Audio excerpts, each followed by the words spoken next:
In the event of an emergency or large-scale disaster, seniors and people with disabilities can become among the most vulnerable if they're not prepared. Inclusive emergency preparedness is part of the Connect4Life model of lifelong learning and skills development. This special module of Learning in Motion was recorded live as part of a workshop and presentation to nearly 70 seniors on Tuesday, June 23, 2026. The event was hosted by Member of Provincial Parliament David Smith for Scarborough Centre and was held at Branch 617 of the Royal Canadian Legion on Warden Avenue in Scarborough. The music you hear for a few seconds at the beginning and the end of this learning module was performed live by the Ulster Accordion Band of the Legion branch, several members of whom are in their mid-90s. Learning in Motion is an exclusive feature of the Connect4Life Learning channel.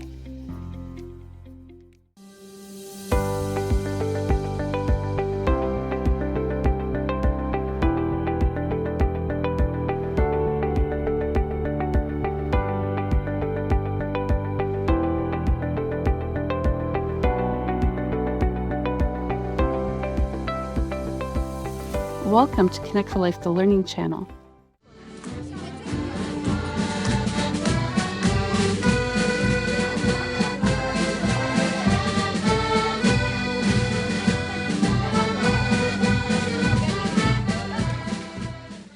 I'm going to be calling up Miss Melanie Taddeo. Melanie Taddeo is the founder and CEO of Connect4Life, a Canadian charity dedicated to creating inclusive, accessible opportunities in education, skill development, and employment for people of all abilities. As an educator, speaker, and inclusion, diversity, equity, and accessibility idea consultant, Melanie has dedicated her career to breaking down barriers and empowering individuals to reach their full potential. As the first legally blind teacher in Ontario, Melanie brings both professional expertise and powerful lived experience to her work. She is a passionate advocate for accessibility and inclusion, working with communities, organizations, and institutions both in Canada and internationally to drive meaningful change. Through her leadership, Connect4Life has developed innovative programs in broadcasting, life skills, job readiness, and wellness, helping individuals build confidence, independence, and pathways to employment. I have to say this because what she does is remarkable, and she's a great supporter of MPP Smith, and she has been quite remarkable in our community and in our riding of Scarborough Centre. Today, Melanie will be bringing her expertise and lived perspective to the important topic of inclusive emergency preparedness, ensuring that people of all abilities are not only considered, but actively included in planning, response, and recovery efforts. Please join me in welcoming Melanie Taddeo. Good afternoon, everyone. Can everybody hear me? Wonderful. So as you heard, I can't see, so I have a favor to ask. Can you please be interactive with me? Because I don't know if you're falling asleep, unless I hear snoring. Thank you. I'm going to ask a question. Who here feels they are prepared for an emergency? Nobody? Wow. Okay, Stephen, how many hands do we have up? Anybody have their hand up? Anybody? No hands up. No hands. Well, One hand. One hand, okay. Well, okay.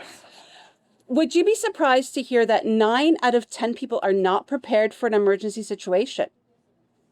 So don't feel bad if you didn't put your hand up, because after today, you will be prepared. Are you excited?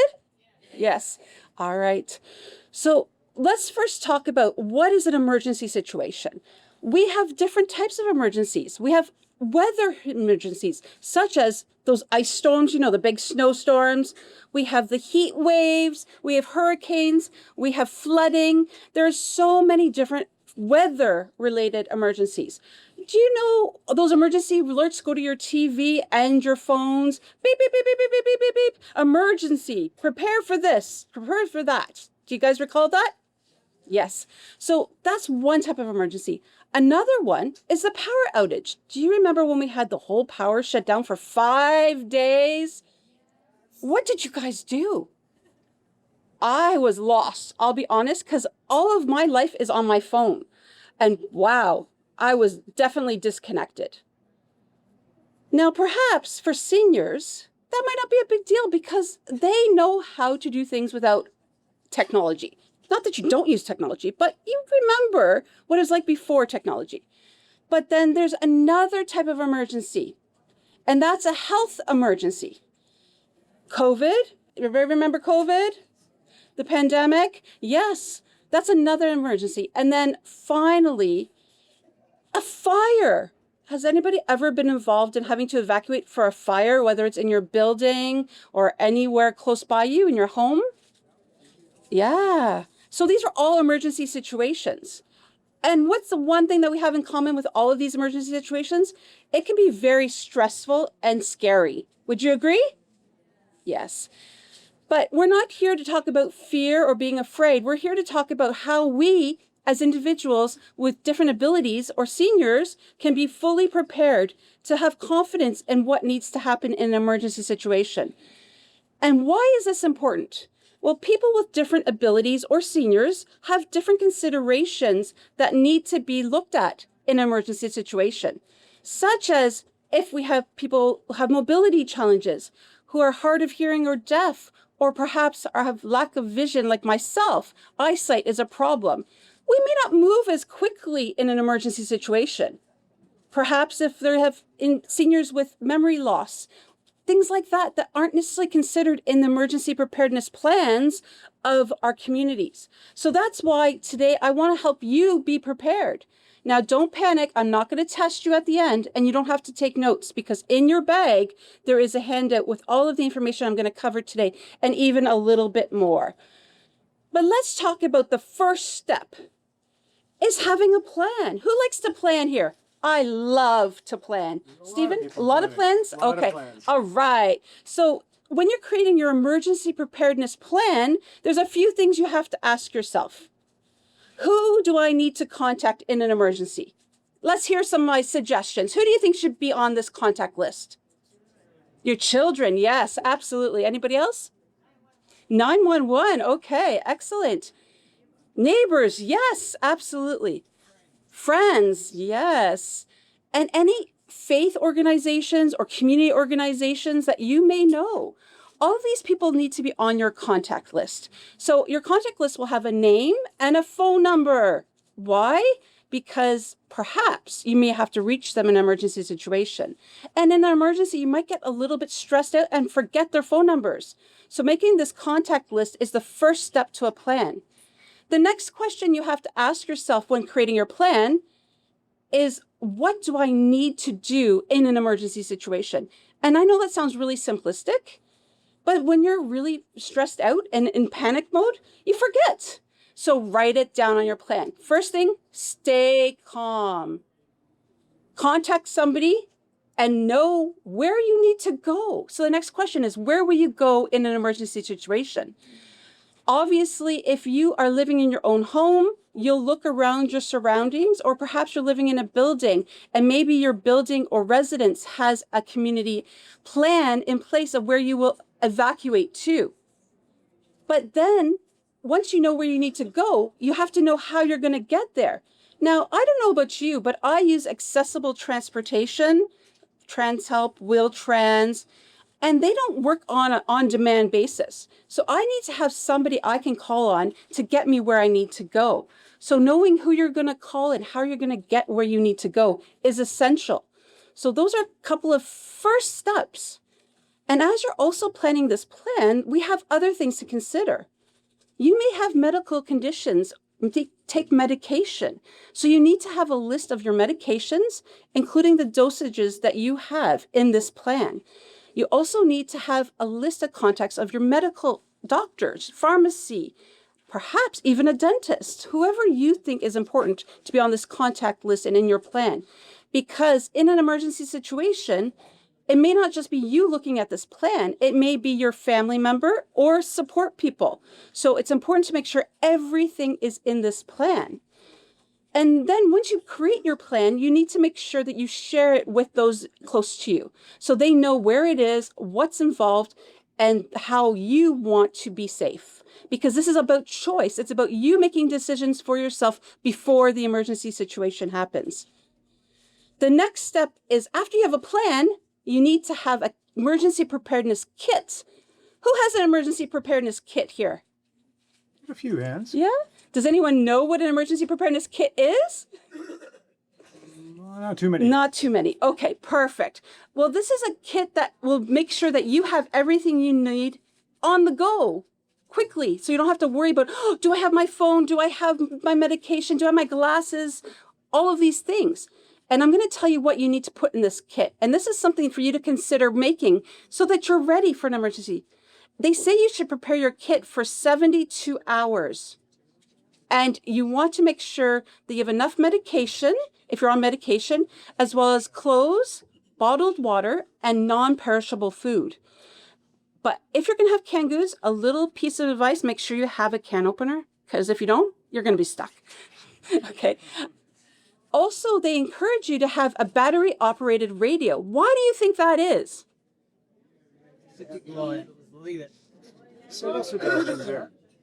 You want to make sure that you have a battery, because the power goes out, the batteries will still work, but make sure you have some backup batteries. And if you have a phone or device, make sure you have a backup charging cable. Anything that you need to be with, including mobility aids. Maybe that's your extra batteries for your hearing aids, or extra glasses if you require them, an extra cane, any sort of thing that you're going to need for 72 hours. Putting this into a bag that's easy to grab on the go and put it somewhere safe, and make sure that your support people know where you're keeping your emergency kit. So that's great. We've got the plan and we have the kit. But let's talk a little bit about technology. Who likes technology here? A few hands. A few hands? I think we have to realize that this is the day and age. Technology is a part of our life.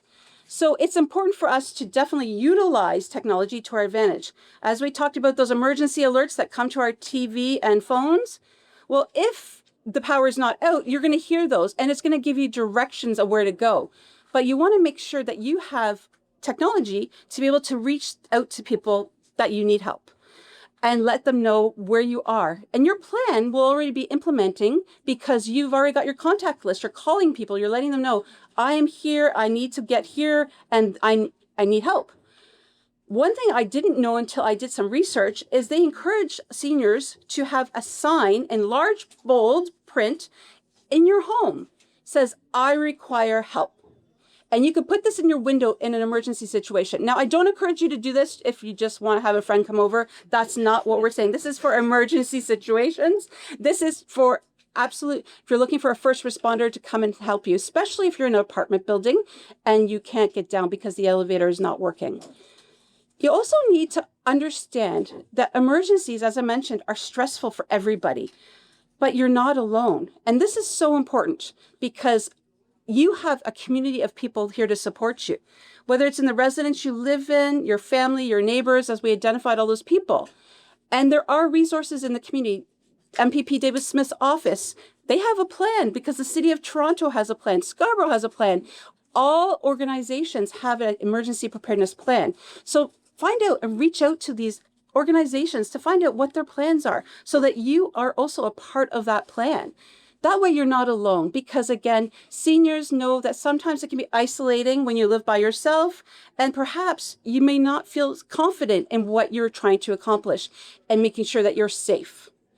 So we've talked about technology, we've talked about the plan and the kit, but the biggest thing about what we need to realize is that seniors need to have choice. Seniors need to have a say.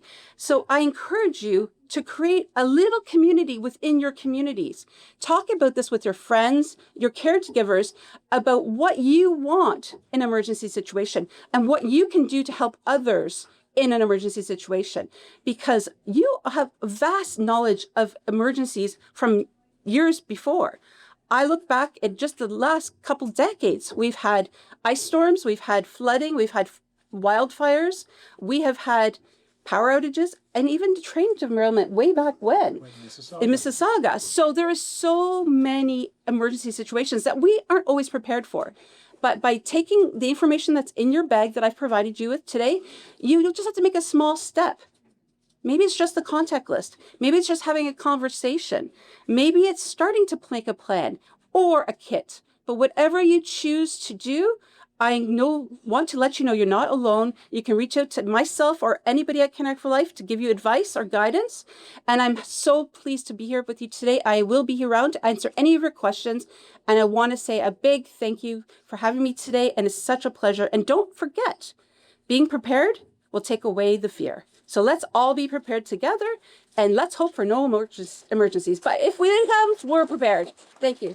Round of applause for Melanie Tadio. Thank you so much, Patty.